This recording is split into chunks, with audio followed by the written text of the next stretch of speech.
All right. Welcome to another deep dive Yeah. into, Yeah. the world of It's accessibility. a big world out there, yeah. And today, To consider. we are looking at the Australian standard Hmm. AS 1428.1 2009. Yeah. Officially, it's called Design for Access and Mobility, Part 1. General requirements for access new building work. Right. But we're gonna Gee. yeah, we're gonna call it 1428.1 Yeah, 1428.1. Much easier. for short. And this is a Yeah. well, it sounds a little dry. It can be a bit dry. It can be a bit dry, but it's Yeah. but this document Important. no. Very important. important, yeah. Fundamental, really. Yeah. For making sure that new buildings in Australia are accessible. For everyone. For everyone, exactly. Yes. And we're going to pull out all the... We're gonna pull out the key information for you so you don't have to wade through all the you don't have to do the heavy lifting. the heavy lifting. Yeah, the heavy lifting, the legalese. The legalese, exactly. No, but this is really the Yeah. the essential foundation Yeah. for making sure our buildings are inclusive. So it's worth Yeah. getting into it. Yeah. So let's jump right in, and we're going to start Yeah. with a fundamental concept, Okay. the continuous accessible path of travel. Okay. Now that sounds pretty straightforward, Right. but it's It's more nuanced than you might think. yeah, it's a pretty big deal. It is. It underpins pretty much everything else in the standard. All right, okay. Yeah. So getting this right is key. So what exactly defines this continuous accessible path? Like I've heard the phrase, Yeah. accessible path of travel, but Yeah. what It's a bit more than just a path. yeah, what actually defines it? Yeah, it's not just like a designated route. Yeah. I mean, at its core, it really is about creating This journey through the building Right. that allows everybody, Yeah. regardless of their ability, Yeah. to get to all the accessible facilities. And the important thing here is what can't be part of this path. Okay.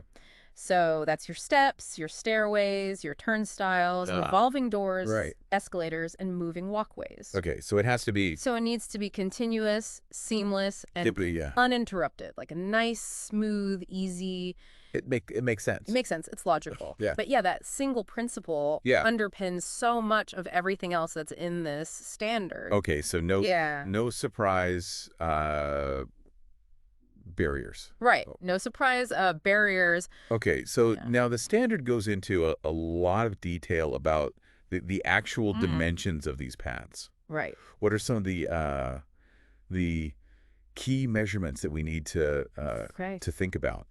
Yeah, absolutely. When we're thinking about usability of these paths. When we're talking about these paths, Yeah. we're looking at minimum clear spaces. Right. Right, So yeah. there's the height There's the height, there's the width. and the width. Generally speaking, Yeah. it needs to be at least 2,000 millimeters of unobstructed height. Right. Now, that can reduce a little bit to 1980 at doorways, Okay. but for the most part, 2,000 is your minimum. Yep. And then width, we're looking at a minimum of 1,000 millimeters Okay. of clear, unobstructed space. Okay. And when they say unobstructed, they mean it. Yep. So this is where, Yeah. you really have to think about Yeah. everything that's there. Yeah. Yeah. And so that's things like light fixtures, Oh, okay. opening windows, Yeah. telephones, anything like that. Even door handles Oh, wow. below 900 millimeter. Okay. They can't intrude into that minimum width. Right. Okay. Yeah. So even Now, obviously, things like essential safety equipment. like fire extinguishers, stuff like that. Fire extinguishers, they're the exception. Yeah. But even then, you Right. need to think really carefully about the placement Right. to make sure that it's minimizing any obstruction. Okay. Yeah. That's interesting. Yeah. So even the placement of like everyday things Yeah. Yeah. needs to be considered. Yeah. So what about situations where two wheelchair users Right. might need to pass each other? Absolutely. Does the standard address that at all? It does. It does. So to ensure that, Yeah. there's enough room for comfortable passage, Yeah. it specifies what they call a passing space. Right. And the minimum width of that needs to be 1,800 millimeter. Okay. And the minimum length of that needs to be 2,000 millimeter. Okay. So that allows two people using wheelchairs to Yeah. comfortably pass each other Right. without any, So one can be one can be stationary, one can be moving. yeah. Yeah. And it really just emphasizes that space for independent movement. Okay. Yeah. Really important. Yeah, that makes Yeah. that makes a lot of sense. Now, Yeah. turning a wheelchair around corners Yeah. can be Can be challenging. a bit challenging. Yeah, depending on the size, Absolutely. the corner. What? Especially in tight spaces. Yeah, yeah. What does the standard say about Okay. the circulation space that's needed for those turns? Yeah, so this is where that level of detail really comes in. Okay. So they have specific dimensions Right. based on the angle of the turn. Yeah. Okay. So for a typical turn, like a 60 to 90 degree turn, Okay. you need a space of a minimum of 1,500 by 1,500 in the direction of travel. Right. Yeah. With a gradient no steeper than 1 in 40. Right. Okay. Yeah. Yeah. Now, Yeah. the interesting thing here is that the standard allows for that space Okay. to be effectively increased Right. if you incorporate what they call a splay. Oh, a splay? A splay, yeah, Yeah. across the internal corner. So what? So So rather than it being a sharp right angle, yeah, yeah, it's kind of like a diagonal cutout. yeah. It's more of a That provides more room. yeah, yeah. Yeah, it helps to create a smoother arc for turning. Right. Yeah. That makes sense. Now, if we're looking at slightly less sharp turns, Okay. so between 30 and less than 60 degrees, Right. if the path's narrower than 1,200, Okay. you need that splay to be Right. at least 500 by 500 Okay. on that inside corner. Yeah. And then if you've got those sharper turns, so greater than 90 up to 180 degrees, Right. it's a space that's no less than 2070 in the direction of travel Wow. and a minimum width of 1540. Wow. These are very precise measurements. Yeah, yeah. And it's all about But they make Yeah. they make sense. it makes sense when you think about Yeah. what they're accommodating, which is the turning radius of a standard wheelchair. Yeah, yeah. Okay. So it's not just yeah. it's not Rinse not off. just pulling numbers out of the air. Yeah. There's an actual Yeah. reasoning behind this. Yeah. Yeah. Yeah. Okay. So now we're seeing a lot of new buildings. They've got these big frameless glass doors. Yeah. And a lot of times they have side lights as well. Right. That are frameless glass. Lots of glass. Yeah, lots of glass. Yeah. And Makes the spaces feel bigger? yeah, it makes the spaces feel bigger. But are there specific requirements Yeah. about Absolutely. making those accessible or I guess safe? Yeah. Because those could be That's a really important point. Yeah. About sensory accessibility. Yep. Yeah, because if you're not careful, Yeah. those large expanses of glass Yeah. can be a real hazard for people who are Yeah. vision impaired. Yeah. So the standard mandates visual indicators on glazing Okay. in situations where there isn't Right. a chair rail, a handrail, or a transom to Right. kind of provide that Yeah. visual cue. Yeah. So in those instances, these frameless or fully glazed elements, Right. and this includes anything that might be mistaken for a doorway or an opening, Right. you must have a solid, non-transparent contrasting line Okay. running across the full width of the Yeah. glazing. Okay. Now, this line needs to be at least 75 millimeter wide, Okay. and the lower edge of that line needs to be positioned between 900 and 1,000 millimeters Okay. above the finished floor level. Yeah. So it's right in that typical line of sight. Right. So it's noticeable. Yeah, exactly. And importantly, this Yeah. contrasting line needs to have a minimum of 30% luminance contrast Okay. when viewed against the floor surface Right. or against any surfaces within 2 meters on the opposite side. Okay. So Yeah. if there's some kind of a wall or something like that. Yeah, if there's a wall or desk or some kind of furniture, Yeah. it needs to have that contrast. Yeah. Against that as well. Okay. So it's really about making it. It's about making it really stand out Yeah. so that people can actually see it. Okay. And it reduces the risk of, Yeah. somebody walking into the glass, Sure does. particularly people with visual impairment. Yeah. Okay. Yeah. And that's a simple but incredibly effective safety measure. Yeah, absolutely. Okay, so moving from the kind of the vertical surfaces, let's talk about Okay. the surfaces we walk on, Underfoot. the ground. So Yeah. floor and ground surfaces. Yeah. What are the requirements there for accessibility? So the primary requirement is that Yeah. any continuous accessible path of travel Right. and all circulation spaces Yeah. must have a slip-resistant surface. Okay. Now that. And this is absolutely paramount. Yeah, that makes sense. Yeah. For safety, it's not just for wheelchair users either. Yeah. This is also for people with ambulant Okay. or sensory disabilities Yeah. who might have balance issues. Yeah. or rely on tactile cues Okay. for Yeah. wayfinding. Yep. Right. So Yeah. the standard actually specifies that Yeah. the Yeah. texture of the surface Yeah. must be traversable, Yeah. and it must not impede movement. Right. So it can't be too Yeah, so it can't be like be too rough yeah. or too uneven Too yeah. or too slippery. Too smooth, right? Exactly. Okay. So it's all about finding that balance Yeah. Yeah. between slip resistance and ease of movement. Right. Yeah. Okay. Now what about the joins between different Right. flooring materials? Yeah. Because I've tripped. A common tripping hazard. Yeah. Yeah. Yeah. On uneven transitions. Absolutely.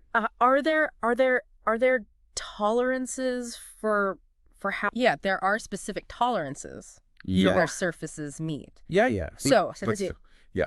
So ideally, you want to aim for a completely level transition. Okay. But obviously, in construction, that's not always Yeah. achievable. So Yeah. so what's acceptable? So what they say is that a vertical difference of no more than plus or minus 3 millimeter is acceptable, Okay. which Yeah. basically creates that virtually smooth join. Okay. Now, if you do have a slightly larger difference, Okay. up to plus or minus 5 millimeter, Okay. then the edges must be beveled or rounded Okay. to reduce that risk of tripping. Right. So a little slope. A little slope, a little curve Yeah. is much better than a Yeah. sharp, abrupt edge. Okay. Yeah. Now they even have Yeah. specific tolerances for particular types of paving. Okay. Like raked joint pavers. Right. They've got, Okay. particular tolerances for that. Yeah. So yeah. it really shows how yeah. even those small variations. Yeah. Can impact accessibility. Right. Okay. Now, Yeah. now what about changes in level Okay. that are a bit more noticeable? Right. So not necessarily huge, but Yeah. you can definitely Right. notice them. Yeah. Yeah. What's the deal there? If it's a vertical change of up to 5 millimeter, Okay. they still have to adhere to those very precise abutment tolerances. Okay. So that plus or minus 3, Okay. or the plus or minus 5 with a beveled or rounded edge. Okay. And that really highlights how even minor variations in level need to be really carefully managed to maintain that Yeah. safe and accessible route. Yeah. Now, what about different types of floor coverings? Right. Yeah. Because Like carpets and stuff. it's got different materials, different considerations. Yeah. Yeah. Does the standard go Yeah. into detail about that? So for things like carpets, Right. it specifies that the pile height or the thickness Right. can't exceed 6 millimeter. Okay. And the thickness of the carpet backing Okay. shouldn't be more than 4 millimeter. Right. And then any exposed edges of the Yeah. carpet must be securely fastened with trims Right. along the entire length. Right. Yeah. And then where it meets other surfaces, those leading edges, Yeah. the vertical face can't be higher than 3 millimeters Okay. or a rounded or beveled edge Okay. with a maximum height of 5 millimeters. Okay. They do allow for a very gradual gradient of 1 and 8, Right. but only up to a total maximum height difference of 10. Okay. So no no shag carpets. no shag carpets on Yeah. an accessible route. Okay. Yeah. So Practicality, yeah. ease of movement, Yeah. really trump any purely aesthetic choices. Okay. Yeah. Yeah. So, What about recessed matting?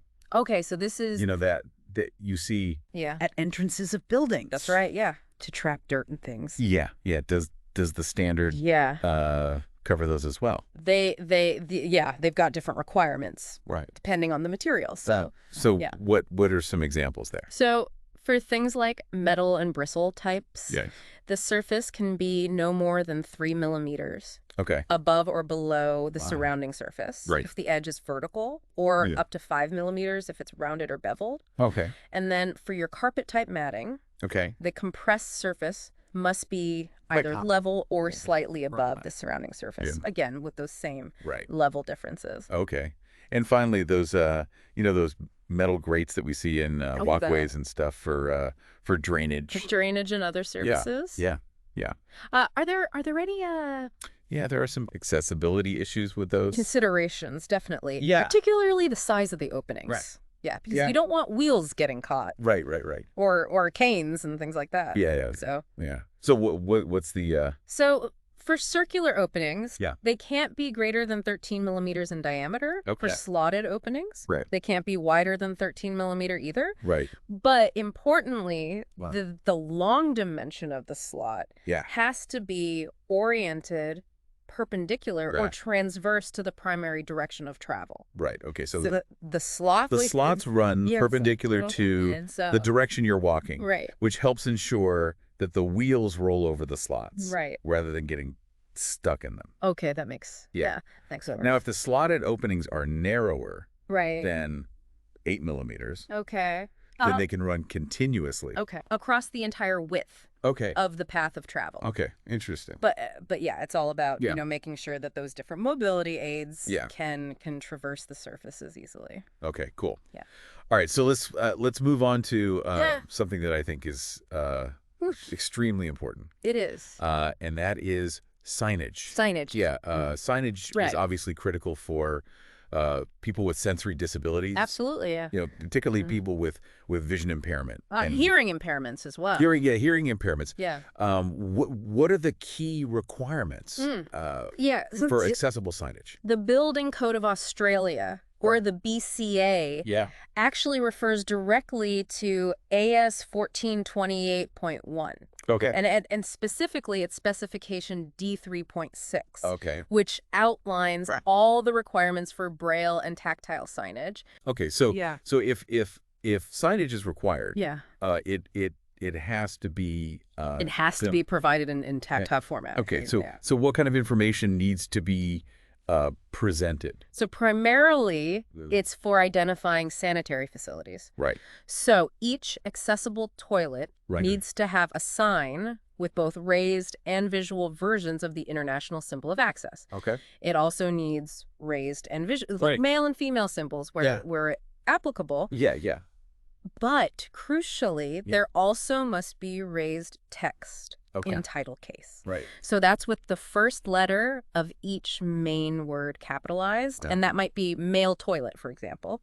Yeah. And accompanying all of this is braille that fully describes the visual information. Okay. So it's not. it's not just the words, Yeah. it's the raised male symbol Right. and the braille equivalent of male toilet, along with the raised and braille version of the International Symbol of Access.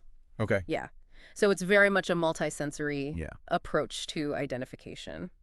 That's really interesting. Yeah. And it makes a lot of sense. It does. Yeah. What about unisex Right. accessible facilities? So for unisex accessible facilities, Right. they also need to include the letters LH or RH Right. in a minimum of 20 millimeter sans serif font. Right. And that indicates whether there's a left-hand or right-hand Right. side transfer available Okay. onto the WC pan, Okay. which is really important information. Yeah. Yeah, for users. Yeah. Yeah.